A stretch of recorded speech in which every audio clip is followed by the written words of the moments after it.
Morning! Good morning! From Barbie And David! at mga ka-UH, sana ay magandang gising ninyo. Yes. Kung ngayon, nandito kami sa set ng Maging Sino Ka Man. Yes. Dito yung set namin. Grabe, kitang-kita nyo naman, di ba? Karding na karding yung set namin. Very action. Diyan ako nag-action kanina. Ang aksyon sa Maging Sino Ka Man, tuloy-tuloy raw hanggang off-cam.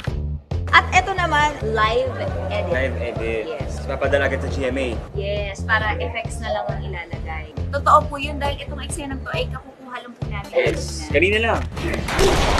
At dahil the end is near para sa Maging Sino Ka Man, balikan muna natin ang ilang tumatak na eksena sa programa.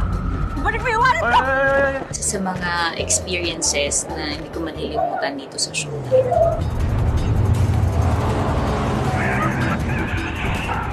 Kung di po ako nagkakamali, parang nag-viral pa nga po ata itong eksena ko dahil akala po ng karamihan ay hindi po ako basa. Bakit daw hindi ako binasa sa ilog? Binasa naman po talaga ako. Pero mas malinis na tubig lang.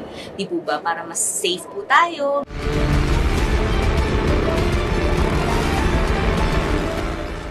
I think one of the first na action scenes. Opening. Yes. Medyo nakakabayan. Kasi, syempre, tumalo.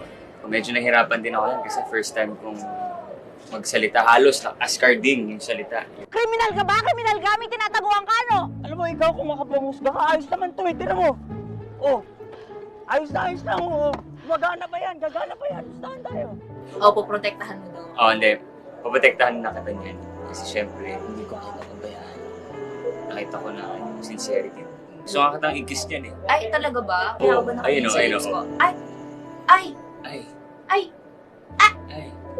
Ay, inayos pa yung kamay. Oh, ay! Ay! Ba't di na Hindi na naman natuloy. Ano ba yan?